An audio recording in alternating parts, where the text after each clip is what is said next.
Baik,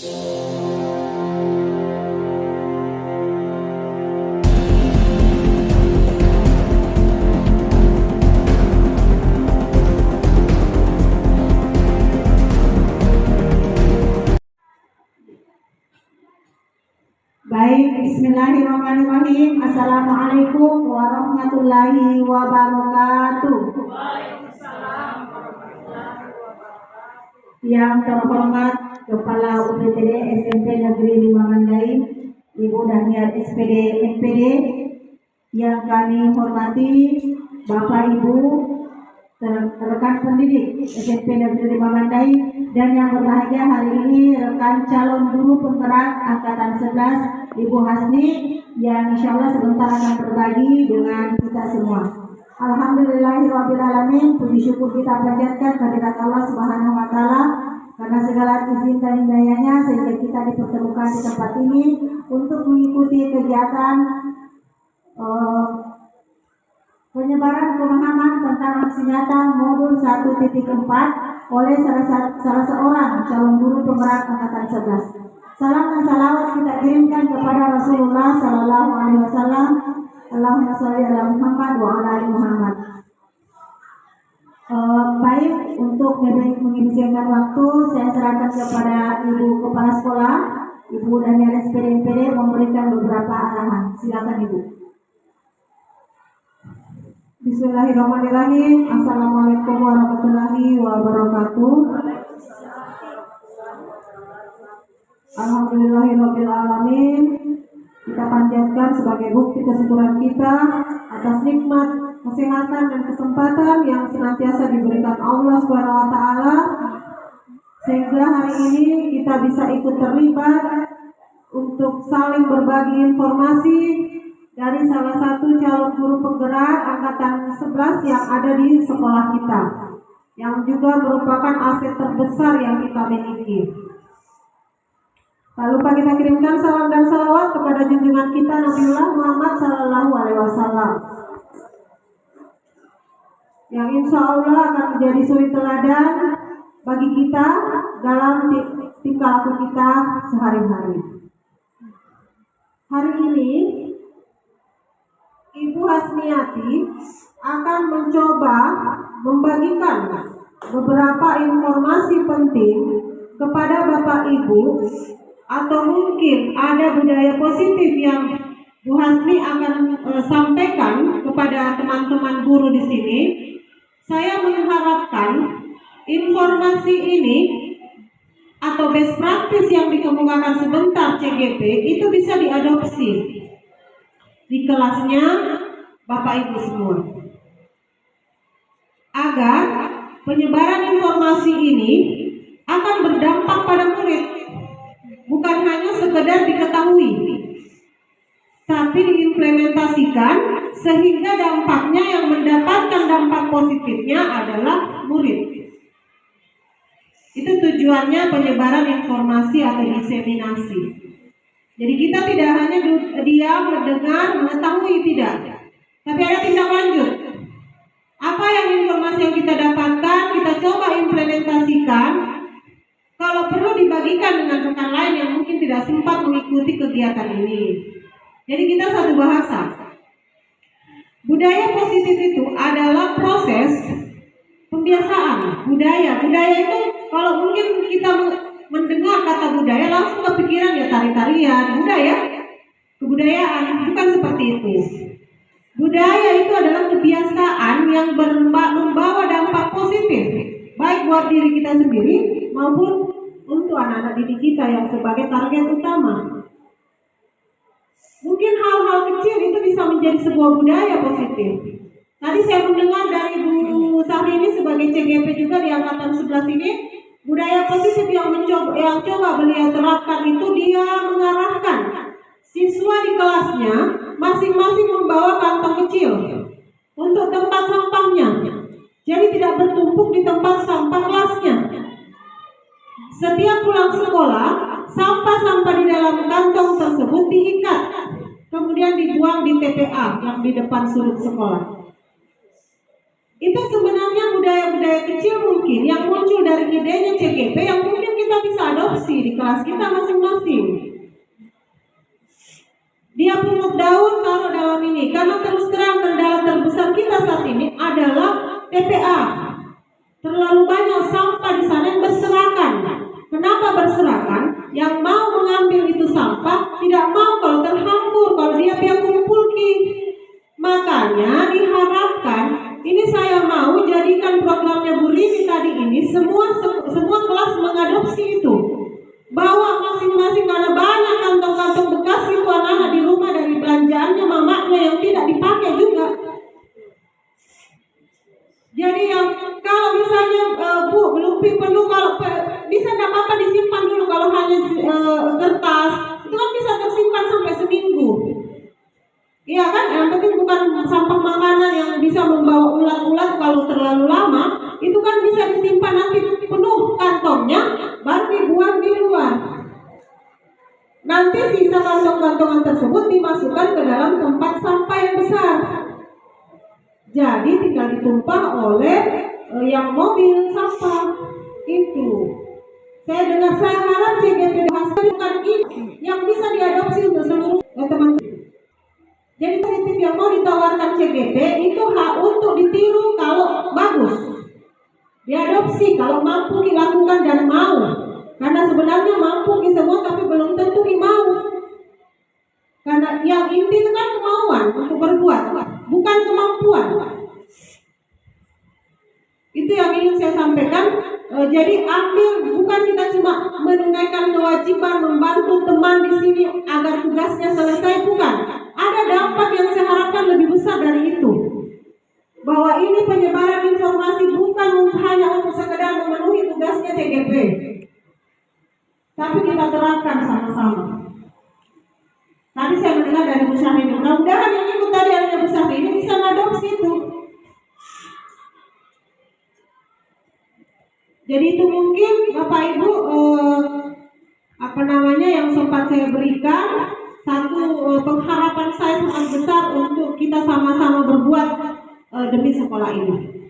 Makin banyak CGP kita ini adalah CGP ke-5 ya Bu Hasni ya, CGP ke-5 di sekolah kita ini. CGP itu aset besar di sebuah sekolah. Jadi tanamkan dalam diri teman-teman CGP ini bahwa saya bukan hanya sekedar CGP gitu.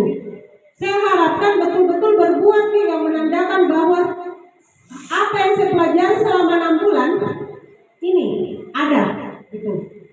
Ada perubahan diri saya, ada perubahan kompetensi saya, khususnya dalam mengajak rekan-rekan lain untuk juga berbuat. Cukup sekian mungkin dari saya. Billahi taufiq wal hidayah. Assalamualaikum warahmatullahi wabarakatuh. Waalaikumsalam. Terima kasih. Selanjutnya mari kita mendengarkan pemaparan aksi nyata Hulu 1.4 yang akan disampaikan oleh calon guru penggerak angkatan 11 Ibu Hasniati. Kepada Ibu disilakan dengan hormat. Izin berdiri. Assalamualaikum warahmatullahi wabarakatuh. Rabbi shrah li sadri wa yassir li amri wahlul 'uqdatam min lisani yafqahu qawli. Yang terhormat Ibu Kepala Sekolah, yang saya hormati rekan-rekan guru yang sempat hadir dan bergabung di kegiatan saya. Sebelumnya saya ucapkan terima kasih banyak. Ya, alhamdulillah, puji syukur kehadiran Allah Subhanahu wa taala karena hari ini kita diberikan nikmat kesehatan dan nikmat kesempatan sehingga kita dapat berkumpul di lab IPA yang insya Allah kegiatan kita ini diberkahi oleh Allah Subhanahu wa taala. Dan tanpa mula kita haturkan salam dan salawat kepada junjungan Nabi Muhammad SAW, Nabi yang telah memberikan, Nabi yang menjadi contoh suri tauladan yang baik bagi kita semua. Baiklah, untuk mempersingkat waktu, insya Allah hari ini saya akan menyebarkan pemahaman mengenai budaya positif.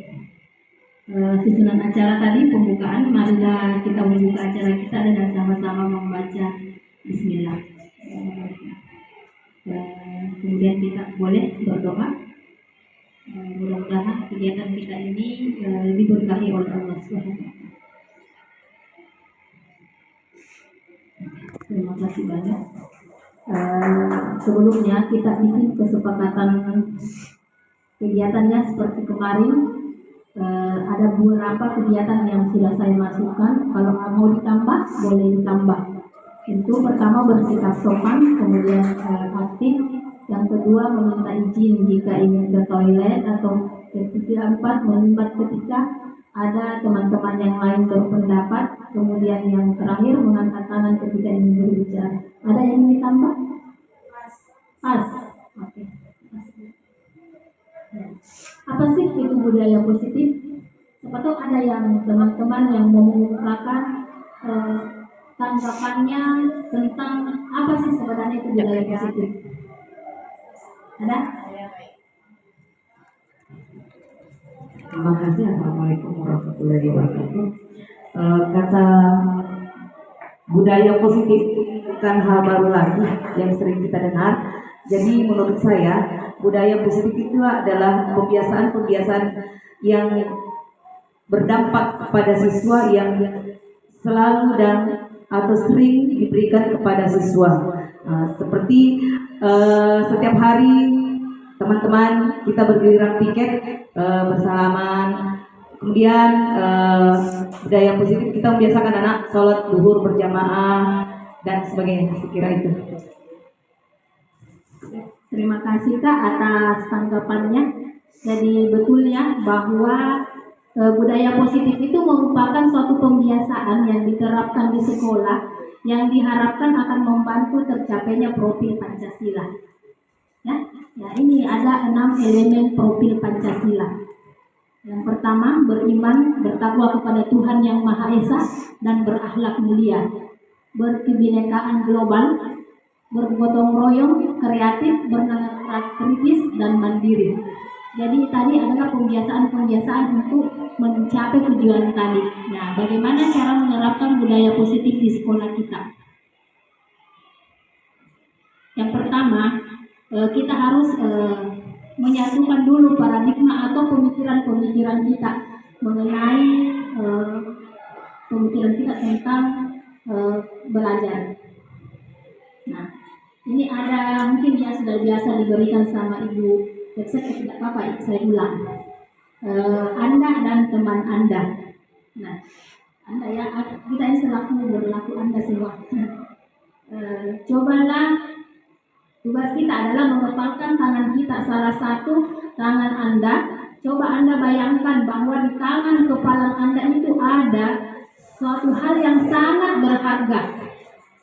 Di dalam kepala tangan Anda itu ada suatu hal yang sangat berharga dan penting sekali bagi hidup kita. Nah, tugas rekan kita yang di sebelah itu mencoba dengan segala cara untuk membuka kepala teman tersebut. Boleh dengan membujuk, menghardik,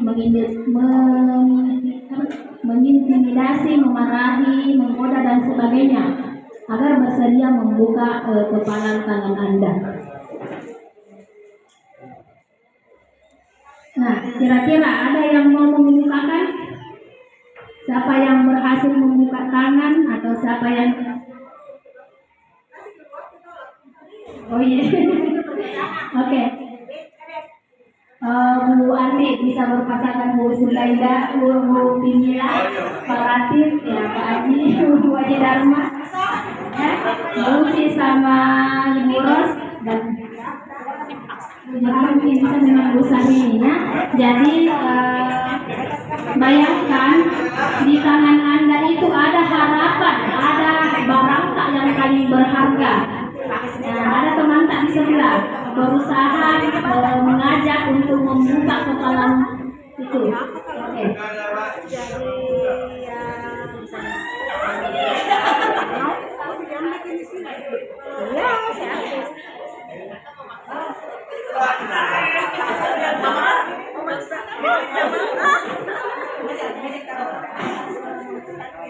Harus bisa dibuka dengan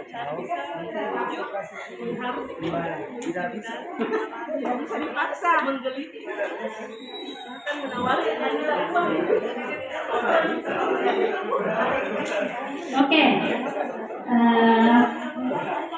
Pertanyaannya, apa ada yang berhasil membuka kepala? Tidak ada. Oke, Bu Risma. Ada mungkin tanggapannya Bu yang dibuka tangannya.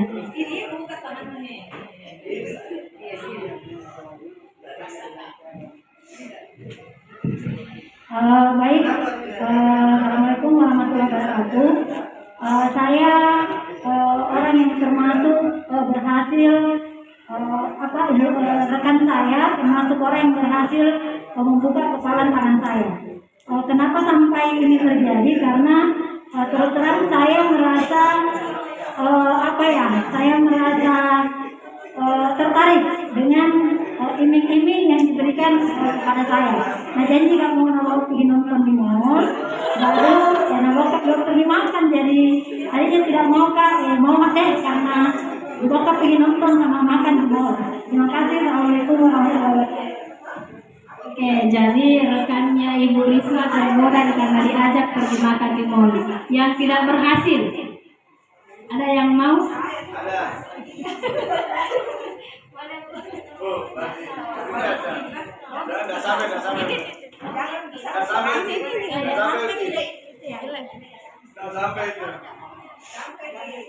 Oke, silakan Bu Haji.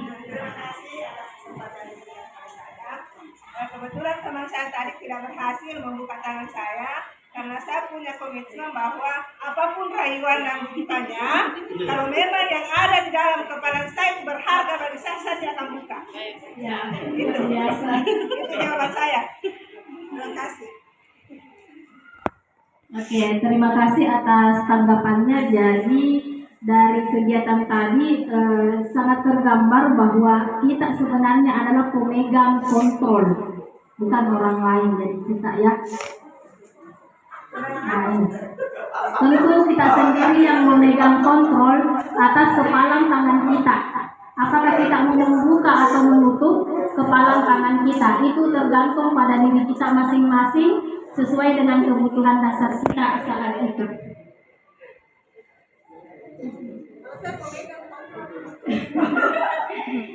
Oke, jadi ini ada beberapa paradigma yang dari psikiater dan pendidik William Glasser menyatukan pendapat mengenai tentang teori kontrol. Yang pertama itu ada ilusi guru mengontrol murid. Pada dasarnya kita tidak dapat memaksakan murid untuk berbuat sesuatu jikalau murid tersebut memilih untuk tidak melakukannya.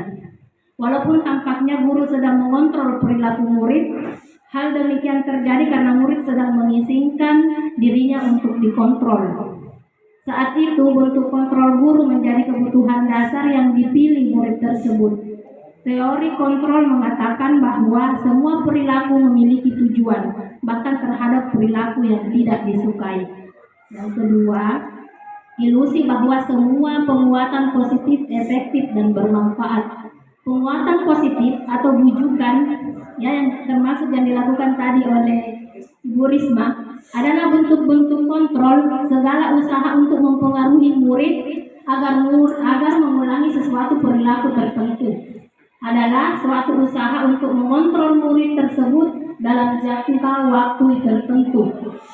Kemungkinan murid tersebut akan menyadarinya dan mencoba untuk menolak bujukan kita, atau bisa jadi murid tersebut menjadi tergantung pada sang guru untuk berusaha.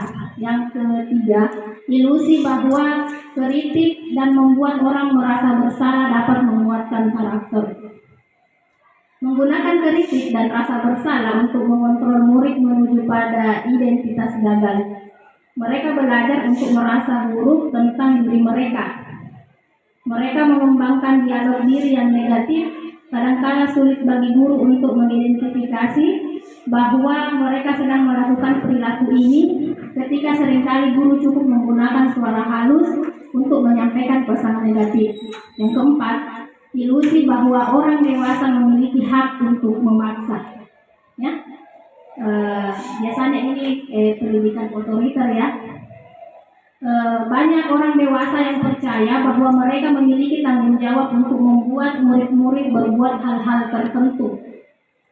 Apapun yang dilakukan dapat diterima selama ada sebuah kemajuan berdasarkan sebuah pengukuran kinerja. Pada saat itu pula orang dewasa akan menyadari bahwa perilaku memaksa tidak akan efektif untuk jangka waktu yang panjang dan sebuah hubungan permusuhan akan terbentuk. Nah, ini ada perbandingan antara stimulus respon dan teori kontrol. Sangat jelas di sini terlihat bahwa bertolak belakang. Kalau stimulus respon, realitas kebutuhan kita sama, jadi murid itu kebutuhannya sama. Tapi kalau dia teori kontrol, kebutuhan kita itu berbeda.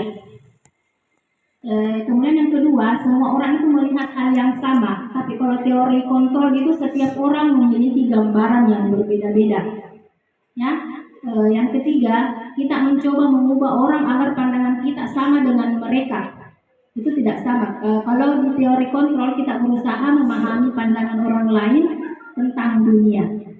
Perilaku buruk dilihat sebagai suatu kesalahan, tapi kalau teori kontrol semua perilaku memiliki tujuan. Orang lain bisa mengontrol saya, tetapi kalau di teori kontrol hanya saya yang bisa mengontrol diri saya. Saya bisa mengontrol orang lain, kalau di teori kontrol Anda tidak bisa mengontrol orang lain. Pemaksaan ada pada saat bujukan yang gagal. Kalau di teori kontrol, kolaborasi dan konsensus menciptakan pilihan-pilihan baru. Yang terakhir, model berpikir menang atau kalah. Tapi kalau di teori kontrol, model berpikir menang. Ya, melakukan disiplin positif.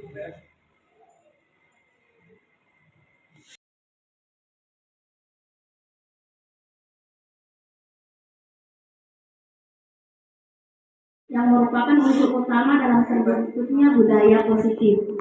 Jadi budaya positif ini lahir dari disiplin positif. Disiplin positif lahir dari budaya positif yang kita cita-citakan di sekolah. Seperti tadi yang dikemukakan Ibu Kak Linda bahwa budaya positif kita itu sudah nampak pada adanya piket, ya, sudah nampak adanya siswa berjabat tangan dengan guru, disambut dengan ramah, membudayakan dengan salat duhur berjamaah. Ya, bagian dari Nah ini dihajar Dewan Tara. Tahu siapa dia? Ya, Bapak Pendidikan.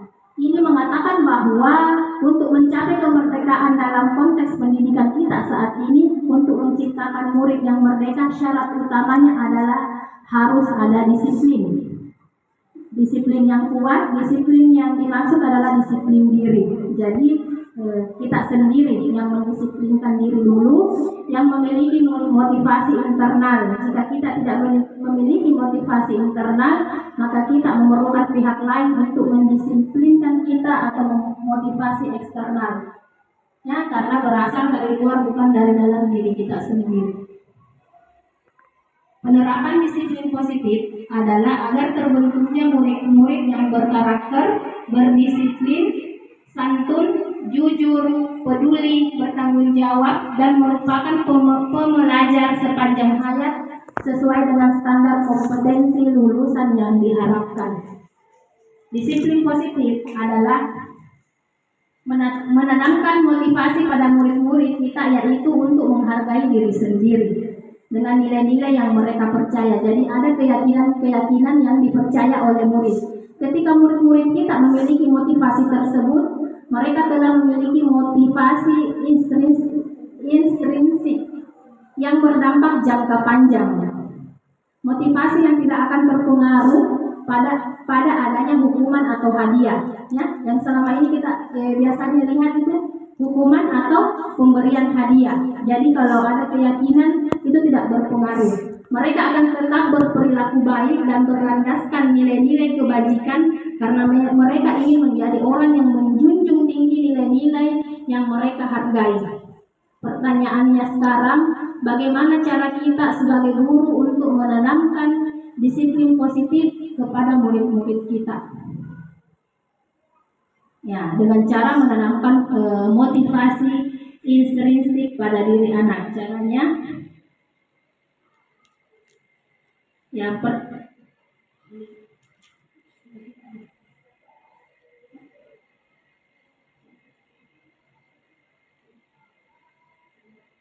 caranya itu adalah motivasi perilaku manusia. Pertama itu untuk menghindari ketidaknyamanan atau hukuman. Ini adalah tingkat terendah dari motivasi perilaku manusia. Biasanya orang yang motivasi perilakunya untuk menghindari hukuman atau ketidaknyamanan akan bertanya apa yang terjadi apabila saya tidak melakukannya. Sebenarnya mereka sedang menghindari permasalahan yang mungkin muncul dan berpengaruh pada mereka secara fisik, psikologis maupun terpengaruh kebutuhan mereka bila mereka tidak melakukan tindakan tersebut. Jadi ini adalah motivasi eksternal yang dari luar, ya, karena mereka menghindari hukuman. Yang kedua, untuk mendapatkan imbalan atau penghargaan dari orang lain. Satu tingkat di atas motivasi yang pertama. Di sini orang berperilaku untuk mendapatkan imbalan atau penghargaan dari orang lain.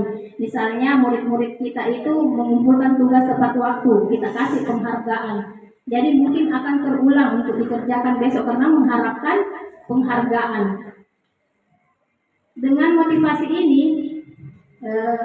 akan bertanya apa yang saya dapatkan apabila saya melakukannya. Mereka melakukan sebuah tindakan untuk mendapatkan pujian dari orang lain yang menurut mereka penting dan mereka letakkan dalam dunia yang berkualitas mereka. Mereka juga melakukan sesuatu untuk mendapatkan hadiah, pengakuan atau imbalan. Motivasi ini juga bersifat eksternal. Nah, yang ketiga, untuk menjadi orang yang mereka inginkan dan menghargai diri sendiri dengan nilai-nilai yang mereka percayai. Orang-orang dengan motivasi ini akan bertanya, akan menjadi orang seperti apa apabila saya melakukannya. Mereka melakukan sesuatu karena nilai-nilai yang mereka yakini dan mereka hargai, dan mereka melakukannya karena mereka ingin menjadi orang-orang yang melakukan nilai-nilai yang mereka yakini. Ini adalah motivasi yang membuat seseorang memiliki disiplin positif, karena motivasi berperilaku bersifat internal bukan eksternal. Nah, ada 5 kebutuhan dasar manusia. Jadi semua ini dibutuhkan oleh manusia. Nah, ada kasus yang saya akan uraikan, ya. Ibu Ambar, guru wali kelas 2A di SD Pelita Hati, sedang bingung menghadapi ulah salah satu muridnya di kelas, yaitu Doni. Beberapa anak di kelas 2A telah datang padanya dan mengeluhkan Doni yang seringkali meminta bekal siang makan teman-temannya secara paksa. Jika Anda menghadapi situasi seperti Ibu Ambar, apa yang Anda lakukan? Kira-kira apa yang kita lakukan? Kalau misalnya kita wali kelas, ada orang yang melapor bahwa anak wanita ini sering meminta paksa makannya, apa yang kita lakukan itu?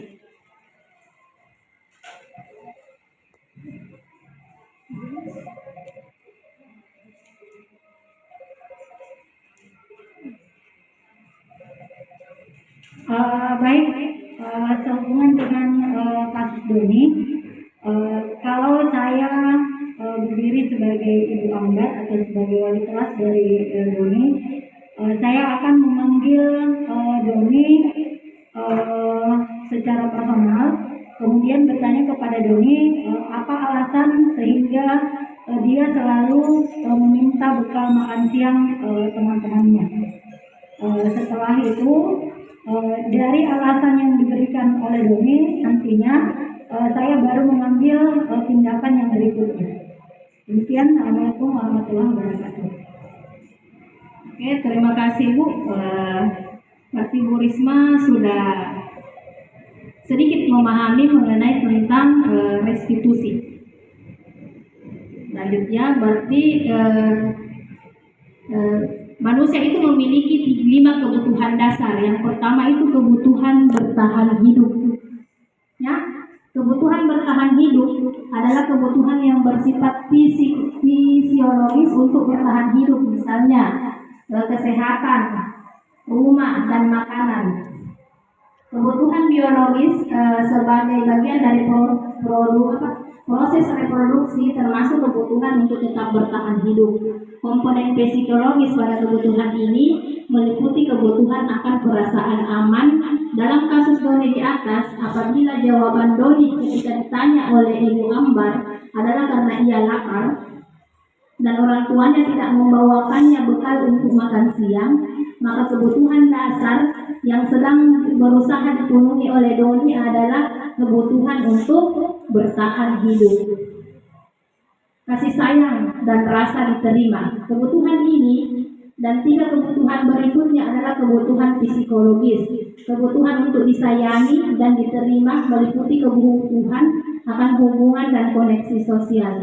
Kebutuhan untuk memberi dan menerima kasih sayang dan kebutuhan untuk merasa menjadi bagian dari satu kelompok. Kebutuhan ini juga meliputi keinginan untuk tetap terhubung dengan orang lain, seperti teman, keluarga, pasangan hidup, teman kerja, binatang peliharaan, dan kelompok di mana kita bergabung. Anak-anak yang memiliki kebutuhan dasar kasih sayang dan rasa diterima yang tinggi biasanya ingin disukai dan diterima oleh lingkungannya. Mereka juga akrab dengan orang tuanya. Biasanya mereka belajar karena suka pada gurunya. Bagi mereka teman sebaya sangatlah penting. Mereka juga biasanya suka bekerja dalam satu kelompok. Dalam kasus di atas, apabila Doni menjawab bahwa alasannya mengambil bekal temannya karena dia merasa senang, temannya jadi memperhatikan dia. Ketika temannya melakukan tindakan itu kepada guru dan gurunya memberitahu orang tuanya, sehingga orang tuanya jadi memperhatikan dia. Ternyata kebutuhan dasar yang harus dipenuhi Doni adalah kebutuhan kasih sayang dan rasa ingin diterima. Nah, penguasaan. Kebutuhan ini berhubungan dengan kekuatan untuk mencapai sesuatu, menjadi kompeten, menjadi terampil, diakui atas prestasi keterampilan kita, didengarkan dan memiliki rasa harga diri. Kebutuhan ini meliputi keinginan untuk dianggap berharga, bisa membuat perbedaan, bisa membuat pencapaian, kompeten, diakui, dihormati. Ini meliputi self-esteem dan keinginan untuk meninggalkan pengaruh. Anak-anak yang memiliki kebutuhan dasar akan penguasaan yang tinggi biasanya selalu ingin menjadi pemimpin.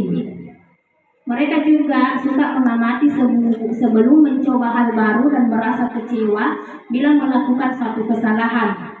Mereka juga biasanya rapi dan sistematik dan ingin selalu mencapai yang terbaik. Dalam kasus di atas, apabila Doni menjawab, dia merasa hebat karena teman-temannya jadi takut kepadanya. Maka sebetulnya Doni sedang berusaha memenuhi kebutuhan dasarnya, yaitu kekuasaan.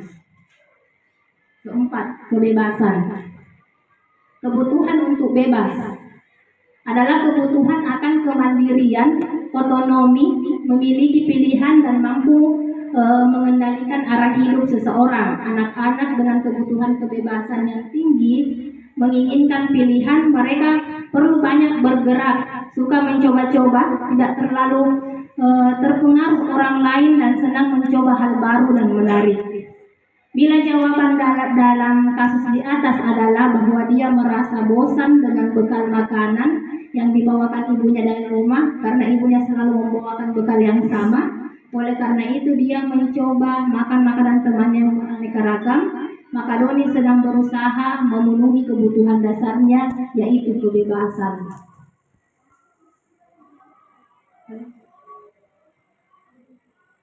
Yang kelima, kesenangan. Kebutuhan akan kesenangan adalah kebutuhan untuk mencari kesenangan, bermain dan tertawa.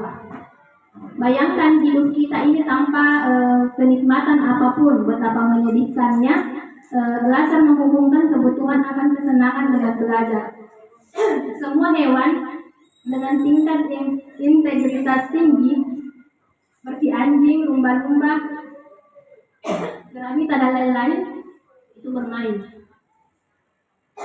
Saat mereka bermain, mereka mempelajari keterampilan hidup yang penting. Manusia itu berbeda. Anak-anak dengan kebutuhan dasar, kesenangan yang tinggi, biasanya ingin menikmati apa yang dia lakukan. Mereka juga bisa berkonsentrasi tinggi saat mengerjakan hal-hal yang disenangi. Jika dalam kasus di atas, Doni menjawab bahwa ia melakukannya karena iseng saja dan ia menikmati ekspresi wajah dari teman-temannya yang ketakutan atau kesal, maka berarti Doni berusaha memenuhi kebutuhannya akan kesenangan. Nah, posisi kontrol restitusi.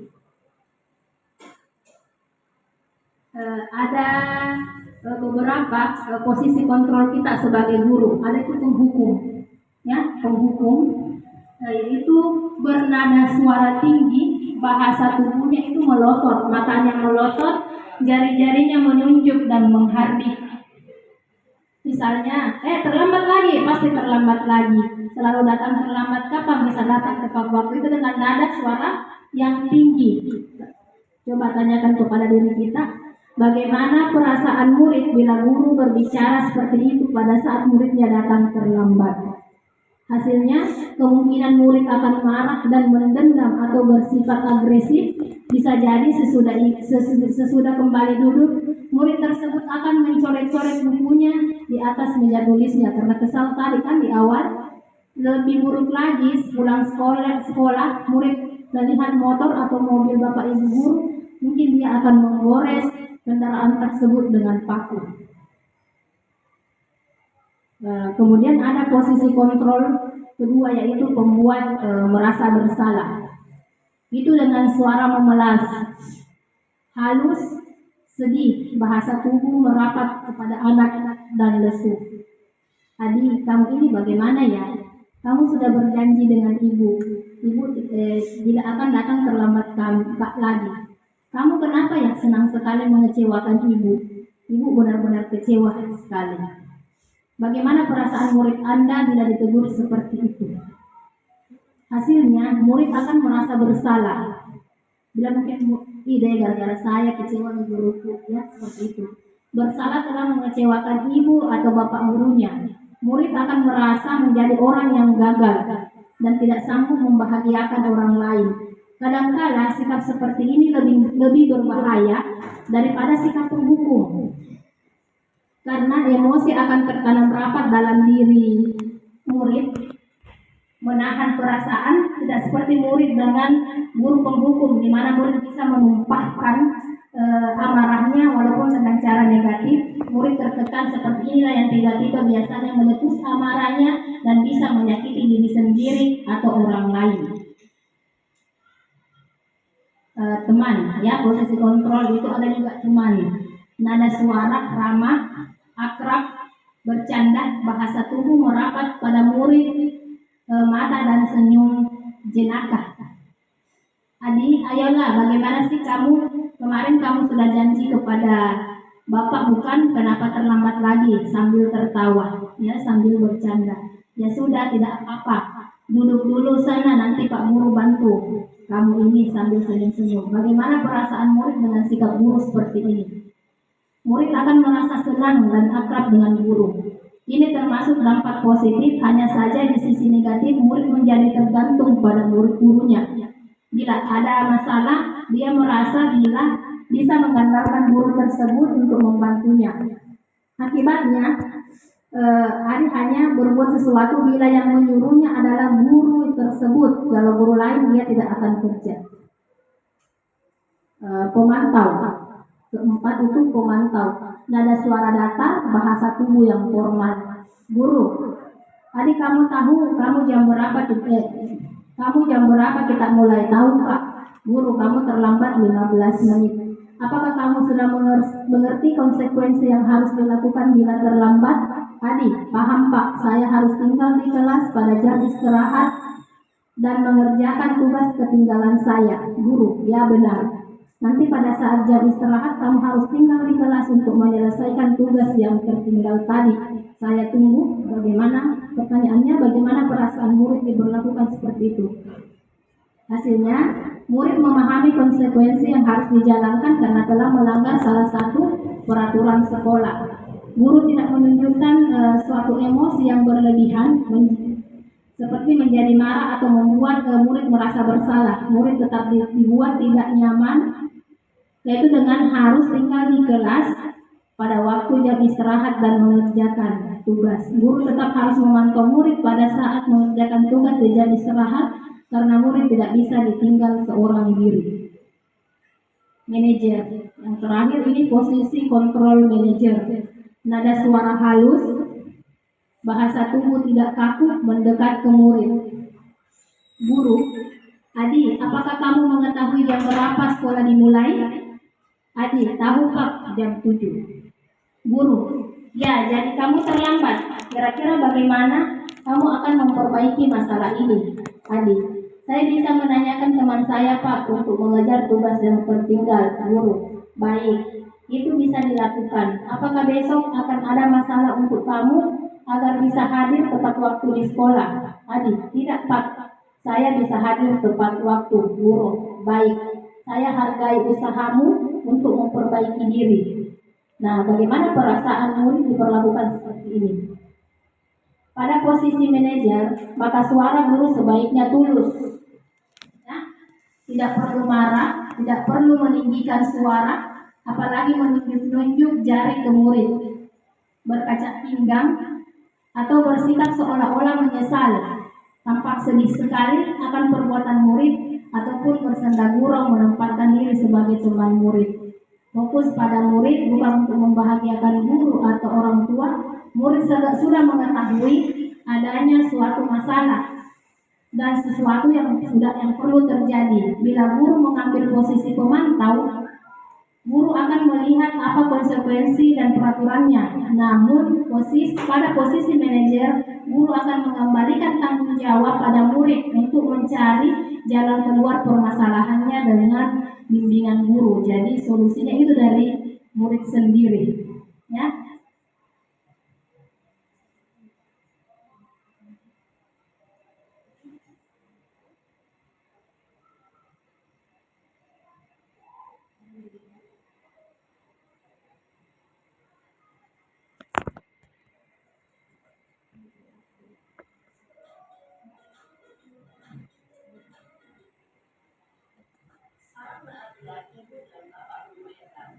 Dalam penerapan disiplin positif restitusi, salah satu program yang digunakan adalah 5 posisi kontrol. 5 posisi kontrol dalam restitusi adalah proses perjalanan seorang pendidik agar dapat mengenali lingkungan. Pada video kali ini, kita akan membahas tentang 5 posisi kontrol yang digunakan oleh klien dosen dan contoh penerapannya.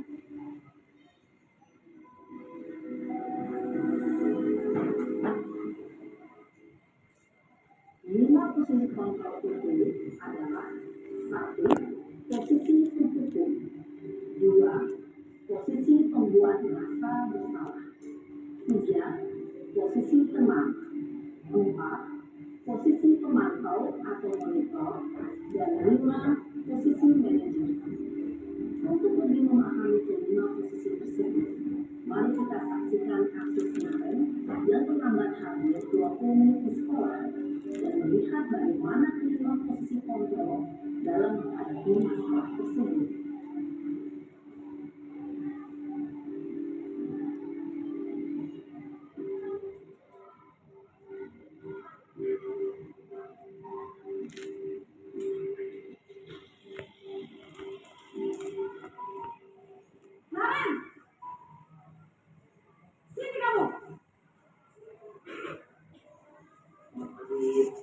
Selalu terlambat. Kamu deh, pasti terlambat.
masih ngomong begini terus. Bisa jantungan kalau ibu tegur bapak pasrah. Sekarang cepat, kelas. Maaf ya Bu, maaf sekali. Posisi pembuat rasa bersalah berbicara dengan nada tenang, cenderung lembut. Namun kata-kata yang diutarakan membuat murid merasa menjadi orang yang gagal, memandang buruk dirinya sendiri, merasa tidak berharga, dan tidak sanggup membahagiakan orang lain. Ketika guru mengambil posisi pembuat rasa bersalah, murid akan menganggap dirinya yang bersalah dan ia akan menyimpan emosi negatif tersebut di dalam dirinya.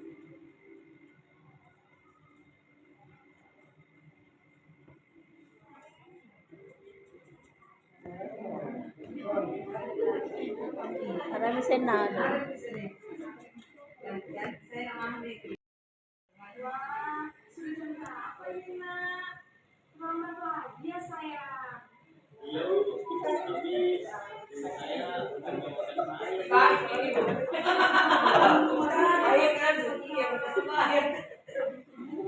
Ngomongnya paling kencang. Kok terlambat sih? Iya Bu, saya memang lambat bangun tadi. Jadi biar bisa kencang, tetap kan itu punya Bu. Ya sudah, sayang. Nanti lain kali larinya lebih kencang lagi ya. Biar gak terlambat lagi. Bikin sama ibu. Demi ibu. Bisa? Bisa Bu. Ya sudah, sama dari kelas. Ibu beresin urusan absen kamu. Kamu ini kok ada saja. Dalam posisi tenang, guru berbicara dengan nada suara ramah, cenderung bersedia terus untuk menjaga suasana tetap santai. Murid akan merasa senang, aman, dan akrab dengan guru. Tidak susah dan bisa adalah aktivitas atau perhatian. Namun, guru mengingat, karena ini masih dengan eksternal, maka ada faktor ketergantungan dari kepada orang tua. Di sini, guru asalnya sehingga nilai waktu mereka bisa bergerak dengan baik, namun hanya pada orang-orang tertentu saja.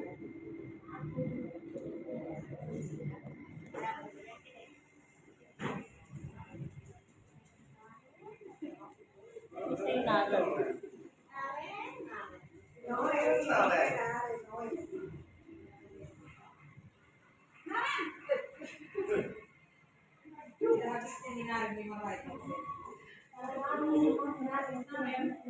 Apa peraturan sekolah kita tentang jam berapa kita harus masuk sekolah, Nak?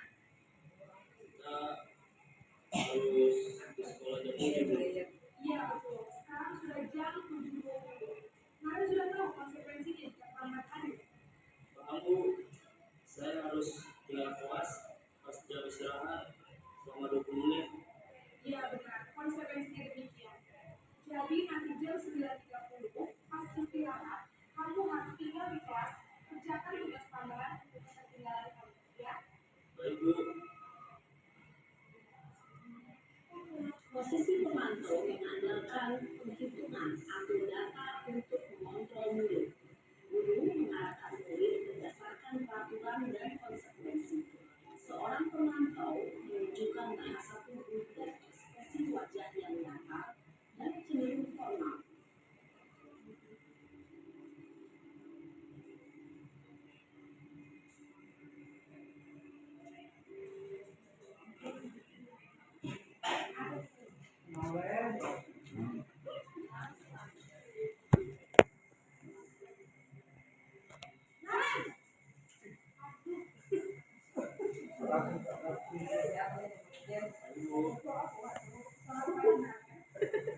Maaf Bu, saya terlambat.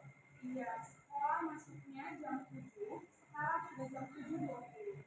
Jadi sekarang bagaimana ini, Pak? Maaf Bu, saya lupa salah saya sekolah. Baiklah, menurut kamu, keyakinan sekolah yang mana yang perlu kamu tingkatkan? Menghargai diri sendiri dan orang lain kita Bu. Setuju. Jadi, apakah Naren meyakini prinsip saling menghormati tersebut? Iya Bu, saya meyakininya. Apakah Naren bersedia memperbaiki masalah keterlambatan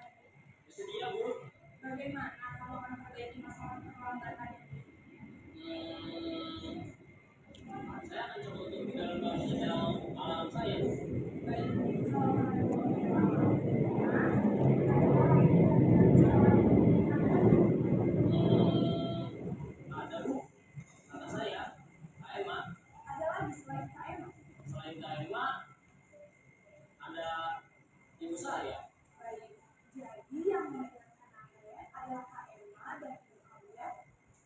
Kira-kira akan mulai start alaman kapan kemarin? Setelah pulang sekolah akan segera saya lakukan. Baik, jadi Karen akan setel alarm untuk bangun besok pagi dan akan diingatkan oleh kakak dan ibu dan Karen ya. Ada lagi yang mungkin perlu dilakukan Karen agar tidak terlambat bangun lagi. Tidak ada, Bu. Baik Karen, terima kasih untuk kerjasama kamu. Sekarang kamu perlu kembali ke kelas untuk belajar. Baik, Bu. Terima kasih. Posisi manajer adalah posisi kontrol yang disarankan untuk memiliki sikap yaitu murid yang mandiri, bertanggung jawab, dan dapat memecahkan masalah. Tujuan dari posisi ini adalah agar murid dapat berefleksi atas tindakannya. Guru akan terus memberikan pertanyaan-pertanyaan bermakna, sehingga membuat murid dapat belajar dari kesalahannya dan mencari sebuah solusi untuk menyelesaikannya.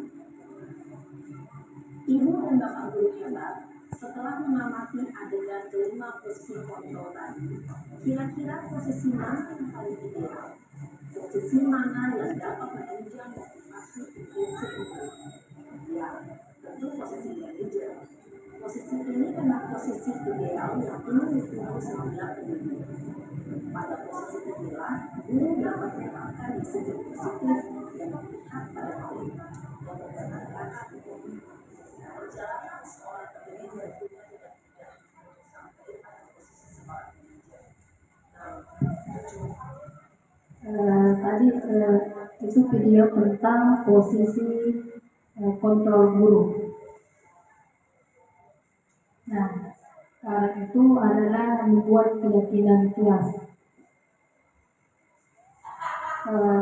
Mungkin Bapak Ibu guru yang membuat keyakinan kelas itu ada prosedur pembuatan keyakinan kelas. Yang pertama, mempersilahkan warga sekolah atau murid-murid di kelas untuk bercurah pendapat tentang peraturan yang perlu disepakati di dalam kelas. Jadi semua murid kita libatkan dalam pembuatan ini. Jadi murid merasa terlibat ya dalam pembuatan. Kemudian mencatat semua masukan dari para murid di papan tulis atau di kertas besar, di mana semua anggota kelas bisa melihat hasil curah pendapat. Yang ketiga, menyusun keyakinan kelas sesuai prosedur atau pembentukan keyakinan sekolah dengan mengganti kalimat-kalimat negatif menjadi kalimat positif. Contohnya, jangan membuang sampah di dalam kelas.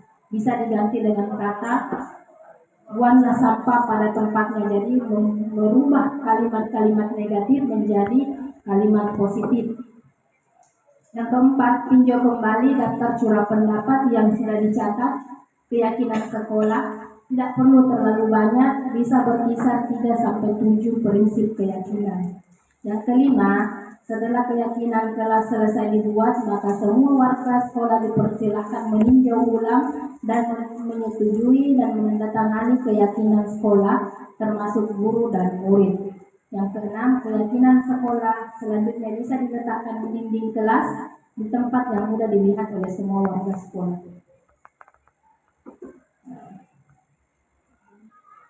Tidak usah ini, langsung saja.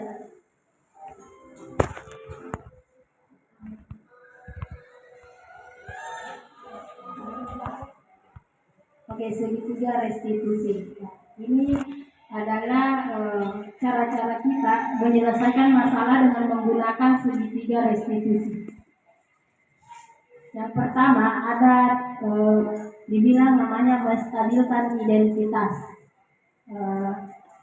Teori kontrolnya yaitu kita semua akan melakukan hal terbaik yang bisa kita lakukan. Yang kedua ada dibilang validasi tindakan yang salah. Teori kontrolnya semua perilaku memiliki alasan. Yang ketiga menanyakan keyakinan. Kita semua memiliki motivasi internal. Nah ini ada bagang atau gambar dari segitiga restitusi. Kalau menstabilkan identitas, semua orang pasti pernah melakukan kesalahan. Itu kata-kata yang bisa kita ungkapkan kepada murid. Ya begini nak, ya semua anak kan pasti ya itu adalah menstabilkan identitas. Setiap orang pasti pernah melakukan kesalahan. Kemudian nanti kata-kata seperti ini, kamu bukan satu-satunya yang pernah melakukan kesalahan ini. Itu kalau menstabilkan identitas itu kata-kata yang biasanya bisa kita jadikan pemantik untuk anak-anak. Kemudian validasi tindakan yang salah bisa dengan kata-kata seperti ini. Kamu tentunya punya alasan kenapa melakukan hal yang demikian. Kemudian adakah cara yang lebih efektif untuk mendapatkan apa yang kamu butuhkan? Kalau menanyakan keyakinan, kata-katanya itu bisa seperti ini. Keyakinan kelas apa yang kira-kira anakku langgar, ya, yang sudah disepakati, atau kamu ingin menjadi orang yang seperti apa? Ini menstabilkan identitas. Itu bagian dari segitiga restitusi bertujuan untuk mengubah identitas anak dari orang yang gagal karena melakukan kesalahan menjadi orang yang sukses. Anak yang melanggar peraturan karena sedang mencari perhatian adalah anak yang sedang mengalami kegagalan. Dia mencoba untuk memenuhi kebutuhan dasarnya, namun ada benturan. Kalau kita mengkritik dia, maka kita akan tetap membuatnya dalam posisi gagal. Kalau kita ingin menjadi reflektif, maka kita harus meyakinkan si anak dengan cara mengatakan beberapa kalimat ya, seperti berbuat salah itu tidak apa-apa. Yang kedua, tidak ada manusia yang sempurna. Saya juga pernah melakukan, ibu juga pernah melakukan kesalahan seperti itu. Yang keempat, kita bisa menyelesaikan masalah ini. Ya, ada beberapa kata-kata. Kalau kita mengatakan kalimat-kalimat di atas, akan sangat sulit, bahkan hampir tidak mungkin membuat anak untuk tetap membangkang. Para guru yang bertugas mengawasi anak-anak saat mereka bermain di halaman sekolah mengatakan bahwa bila mereka mengatakan kalimat-kalimat tersebut mungkin hanya butuh 30 detik bisa mengubah situasi sulit menjadi kooperatif. Kemudian ada validasi tindakan yang salah. Setiap tindakan kita lakukan dengan memiliki tujuannya, satu tujuan yaitu memenuhi kebutuhan dasar kita sebagai manusia. Kalau kita memahami kebutuhan dasar apa yang mendasari sebuah tindakan, kita akan bisa menemukan cara-cara paling efektif untuk memenuhi kebutuhan tersebut. Menurut teori kontrol, semua tindakan manusia, baik atau buruk, pasti memiliki maksud dan tujuan tertentu. Seorang guru yang memahami teori kontrol pasti akan mengubah pandangannya dari teori stimulus respon ke cara berpikir proaktif yang mengenali tujuan dari setiap tindakan yang dilakukan oleh murid.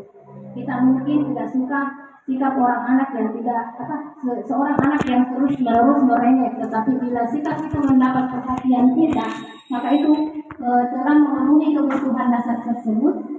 Kalimat di bawah ini mungkin terdengar asing buat guru, namun bila dikatakan dengan nada tanpa menghampiri, ini akan memvalidasi kebutuhan mereka. Seperti, padahal kamu bisa melakukan yang lebih buruk dari ini ya. Kamu pasti punya alasan mengapa melakukan hal itu. Bisa membuat perilaku disiplin positif ya, seperti tadi yang kita pelajari adalah motivasi perilaku manusia, ada kebutuhan dasar manusia, ada posisi kontrol, dan ada keyakinan kelas. Dan terakhir itu adalah segitiga restitusi. Terima kasih banyak atas kesempatannya. Ada yang mau bertanya? Terima kasih atas kesempatan yang diberikan kepada saya. Setelah kita menyimak beberapa video, ini erat kaitannya dengan tugas kami dan pemateri sebagai guru BK. Dari teori yang muncul di layar tadi, urutan teori. Sekarang saya mau berbicara masalah kenyataan. Kenyataan di lapangan kadang tidak sesuai dengan apa yang kita harus lakukan berdasarkan teori. Pertanyaan saya, apakah pemateri sudah melakukan atau memilih satu teori yang tepat bagi pemateri untuk diterapkan di sekolah mengingat banyaknya permasalahan yang muncul? Terima kasih Bu Aji atas tanggapannya. Kembali lagi ke saya, jika ditanyakan apakah saya sudah menerapkan satu teori, terus terang Bu Aji, pemahaman saya masih sangat dangkal tentang mengenai teknik-teknik yang bisa kita lakukan, apalagi kalau mau dikuasai secara utuh. Terus terang itu masih sangat kurang. Jadi yang terjadi di lapangan yang saya lakukan selama tidak keluar dari asas-asas ya, asas-asas kepekaan yang tidak melanggar, itulah yang dia saya lakukan. Hanya mungkin dasarnya Bu Aji yang tadi diterapkan ada apa ya? Ada tadi identitas yang menstabilkan identitas. Kalau kita di BK itu namanya attending ya Bu Aji. Bagaimana kita menggali anak untuk mengetahui identitasnya ya, itu kalau di kami di BK. Kemudian ada menanyakan keyakinan, itu menanyakan pelanggaran apa sih sebenarnya yang anak-anak tangkap. Jadi anak-anak ini meyakini kesalahannya sendiri tanpa diberitahu ya, seperti itu barangkali Bu Haji. Kalau teknik-tekniknya yang sesuai dengan teori ya belum jauh dari kata sempurna, tapi insya Allah kita akan berusaha untuk belajar ya. Ya, terima kasih Bu Haji atas tanggapannya. Ada yang lain?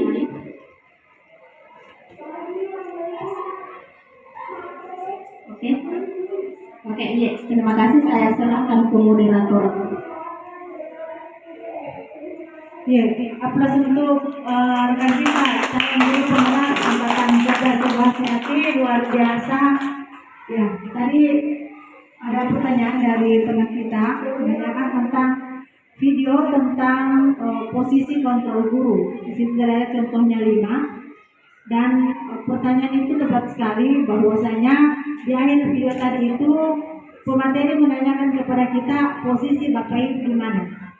Dan saya yakin dan percaya bahwa kita semua pernah ada di posisi itu. 5 posisi itu pernah kita, mungkin sampai detik ini kita pernah sebagai penghukum, sebagai teman, semuanya kita sudah lakukan.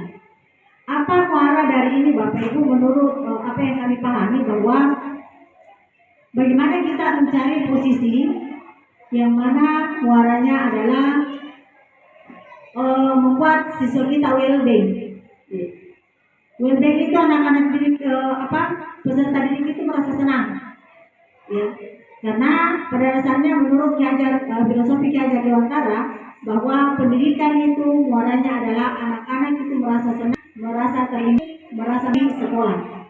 Sehingga memang kita kayak seperti tadi posisi sebagai penghukum itu memang kalau diminimalisir. Ya. Saya juga dulu mungkin sampai hari ini, dan itu adalah mungkin karena sudah mendarah daging pada diri kita, karena namanya ini posisi kontrol baru tidak tahu. Saya tidak masuk di guru penggerak pun saya tidak tahu, ya. Jadi nanti saya masuk situ ternyata paradigma saya mengajar selama ini salah. Selalu guru yang menjadi teacher center.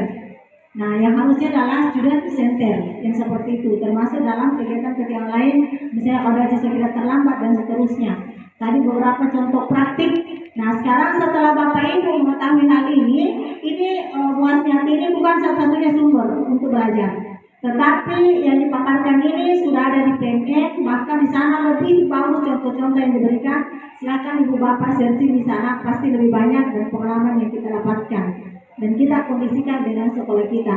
Intinya Bapak Ibu, apapun yang kita lakukan, muaranya adalah guru bagaimana menjadikan siswa kita di kelas itu atau di sekolah kita ini menjadi siswa yang well-being atau siswa yang menyenangkan bagi dirinya dan lingkungannya. Seperti itu Ibu, saran dari saya. Ada yang lain Bu? Sudah tidak ada lagi sepertinya, dan masih ada lagi. Jadi apapun yang kita lakukan Bapak Ibu, kita harus selalu berpatokan pada siswa kita, kebutuhan siswa kita. Ya. Nah, kemudian selanjutnya bagaimana Bu? Masih ada yang mau diingat? Oke, baik. Saya tambahkan sedikit bahwa tadi ada contoh sekitar mohon izin Bu yang berbagi juga, karena kami dengan sharing ini juga pernah mempelajari. Tadi yang menarik di situ adalah segitiga restitusi. Ada kayaknya Ibu Himira kayak penasaran ini dengan segitiga restitusi. Kalau kita tolong ditampilkan dulu Bu, tadi contohnya yang segitiga itu ya berbentuk segitiga, ya. ada di situ bagian-bagiannya. Ya, jadi kalau misalnya ya boleh sedikit. Oke, jadi ini segitiga restitusi adalah suatu cara yang dapat dilakukan oleh seorang guru dalam menyelesaikan permasalahan yang ada di sekolah. Jadi segitiga restitusi yang kami pahami setelah kami mengikuti pendidikan guru penggerak juga pengajar praktik, ya, segitiga restitusi ini tidak semua masalah di segitiga restitusi. Itu catatan pertama. Ya, jadi catatan pertama kemarin kita dapatkan itu tidak semua masalah peserta didik kita harus di segitiga restitusikan. Karena tidak semua masalah itu sama beratnya. Yang mana harus di segitiga restitusi apabila masalah tersebut sudah berulang kali dilakukan oleh anak kita. Ya. Apabila anak tersebut sudah pelanggaran atau hal yang dilakukan oleh anak tersebut sudah seringkali dilakukan. Ada caranya. Yang pertama ini Bapak Ibu bisa belajar di sini tadi menstabilkan suasana ya. Perlu juga nggak usah dengan bahasa-bahasa formal begini. Kondisikan saja dengan peserta didik kita. Yang penting Bapak Ibu tahu bahwa yang pertama itu kalau misalnya anak didik kita itu dalam keadaan misalnya ada yang suka tidur, kalau nggak mengajar catat. Oh ini siswa ini kalau saya mengajar siswa ini pasti tidur. Atau misalnya ada anak didik kita setiap harinya pada saat kita menjemput selalu terlambat.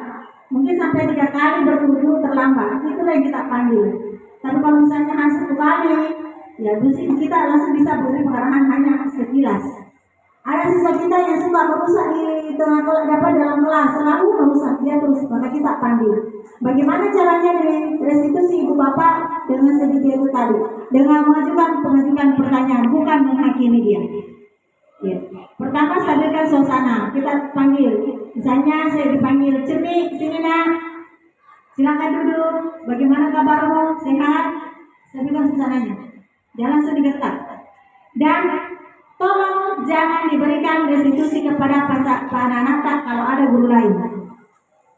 Makanya Ibu saya juga dulu itu suka kacodok. Ya, dulu saya suka ini. Tapi setelah saya ternyata kalau misalnya siswa tersebut sudah ada guru yang mengambil alih, misalnya diambil alih oleh DK, maka yang lain silakan bergeser. Berikan kepercayaan kepada si guru tersebut. Iya. Kenapa? Karena pada saat misalnya kita semua ada di situ dan kita mengungkapkan pendapat, anak itu bingung. Yang mana harus dengarkan ini? Guru DK saya, wali kelas saya, atau kesiswaan? Ya, dia pasti bingung. Jadi jangan restitusi anak kalau ada orang lain. Kemudian yang kedua, panggilan itu secara kalau misalnya ini anak sering sekali terlambat jam pertama, sudah 3 hari berturut-turut, tidak perlu diberikan restitusi di depan temannya. Cukup panggil, Edi, sini nak, kenapa terlambat? Oh ya begini, ya silakan dulu. Begitu saja. Jangan di sini dimurmur-murmur, jangan. Jadi silakan dulu nak. Edi, sebentar kalau pulang sekolah, silakan ke ruangan saya ya, begitu atau di mana? Dipanggil dia secara tersendiri. Tidak perlu di ruang kelas pada saat belajar kita. Iya. Setelah itu, kalau sudah anaknya sudah ada baru kita restitusi kalau sudah ada dengan kita. Iya. Itu yang namanya segitiga restitusi. Segitiga restitusi itu bagaimana anak itu mencari solusi dan permasalahannya. Kamu terlambat, kenapa nak? Kamu tahu kenapa yang memanggil kamu ke sini, Edi? Iya Bu, saya terlambat tadi. Oh iya, boleh tahu apa yang menjadi kenapa kamu bisa terlambat? Ibu juga loh pernah terlambat, biasa juga terlambat tapi tidak sering. Nah, kenapa ya kamu sering terlambat? Bu, ya mungkin dari situlah kita gali. Jadi anak-anak itu sadar dengan sendirinya bahwa yang dilakukan itu apakah dia membantu orang lain atau memang karena dia teledor, maka dia menemukan sendiri solusi dari permasalahannya. Dia sendiri mengatakan, oh besok saya tidak terlambat lagi Bu. Dengan cara apa ya anak? Dengan cara ini. Jadi anak-anak menemukan sendiri. Itu namanya motivasi intrinsik. Iya. Karena ada 2 jenis motivasi Ibu Bapak. Yang pertama motivasi eksternal, yang motivasi internal. Yang mana sebaiknya intrinsik atau ekstrinsik, atau internal atau eksternal? Yang mana bagus? Kalau menurut saya secara pribadi adalah internal atau intrinsik. yang mana kita sebagai guru ini melakukan sesuatu bukan karena kepala sekolah, bukan karena mau dipuji oleh teman, ya, tetapi karena kita sadar sendiri bahwa ini adalah tanggung jawab saya. Contoh, kalau misalnya saya sering ada di pintu gerbang. Bapak Ibu boleh tahu bahwa bukan hanya disiplin saya lakukan hal itu pada saat SMP 5 dan bukan saya mendapatkan penghargaan dari kepala sekolah. Ya, karena kalau penghargaan dari kepala sekolah, begitu kepala sekolahnya diganti, ada lagi kepala sekolah yang baru. Kalau penghargaan dari orang lain, bukan mau dipuji sama teman, karena untuk apa dipuji sama teman? Atau juga ada puji kita dikasih uangnya. Tetapi karena kenapa? Memang merupakan kesadaran tanggung jawab yang sudah mendarah daging pada diri saya. Itulah yang harus kita tanamkan ke siswata, supaya ke siswata melakukan dua hal yang sama, itu namanya motivasi intrinsik atau internal. Ya, mungkin ada yang ditambahkan dari CGP-nya, silakan Bu. Masih ada sedikit. Oh ya, silakan Ibu Aji. Masih ada sedikit yang berbeda dari saya dari tadi sebut restitusi. Sampai saat ini saya belum paham betul apa itu restitusi. Kalau saya dengar tadi penjelasannya, langkah-langkahnya, kemudian bagaimana penyelesaian masalahnya, kalau di BK namanya konseling. Ya, betul Bu Aji. Jadi kalau restitusi sendiri apa artinya? Karena saya belum paham betul itu. Tolong dikemukakan di sini. Restitusi itu Bu Aji, betul ya yang dikatakan Bu Aji, kami di DKI itu namanya konseling. Mungkin kalau konseling itu mungkin lebih detail lagi, banyak mengandung banyak teknik-teknik dan pendekatan di dalamnya. Namun kalau segitiga restitusi itu adalah dialog, ya, berupa dialog, hampir sama Bu Aji dengan konseling. Dialog antara guru dan murid untuk mencarikan solusi. Itu restitusi. Restitusi tadi itu ada 3 langkah-langkahnya. Ada validasi tindakan. Ya, sama konseling Bu Aji. Ada langkah-langkahnya. Cuma mungkin kalau kita di konseling itu lebih detail lagi. Ada pendekatannya tergantung dengan tingkat masalah yang dialami oleh siswa. Karena betul membuat siswa itu berubah itu sudah tidak bisa ya, sangat susah.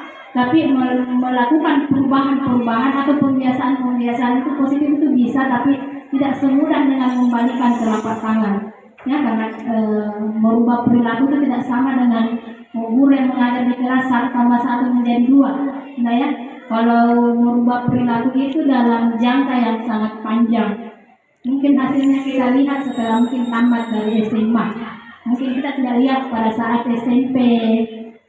Jadi kalau ada anak-anak yang sering aktif ya, dengan kata lain aktifnya luar biasa ya, yang mungkin capek makin urus sabar Ibu, mungkin hasilnya nanti kita lihat setelah dia sukses ya. Siapa tahu ada dari upaya kita yang membuat dia sukses. Seperti itu. Ada tanggapan lain dari rekan-rekan guru? Bu Aji bagaimana? Terima kasih karena ada itu memang tadi yang saya pertanyakan masalah restitusi itu hal baru bagi saya. Restitusi itu sama dengan konseling ya Bu Aji, konseling. Terima kasih. Iya, sama-sama Bu Aji. Ada teman-teman rekan-rekan guru yang lain? Boleh Bu Pimila, silakan. Tidak cuma hanya mau membantu saya saja. Apakah bisa melakukan pada lebih dari 1 anak sama pengambilan Oke. dengan masalah yang sama? Ya, bisa. Kalau kami di BK itu namanya konseling kelompok. Kalau di sini juga bisa. Misalnya, contohnya, misalnya Bu Pimila ini mengajar IPA. Kemudian tiba-tiba sakit, Bu Pimila sakit dan diganti oleh guru piket, misalnya contoh ya.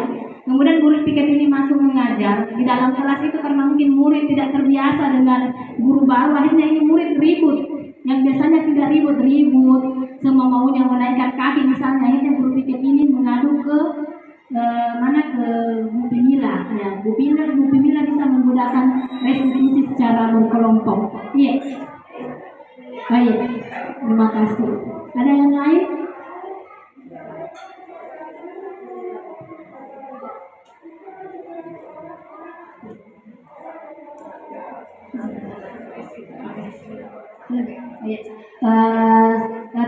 kasih.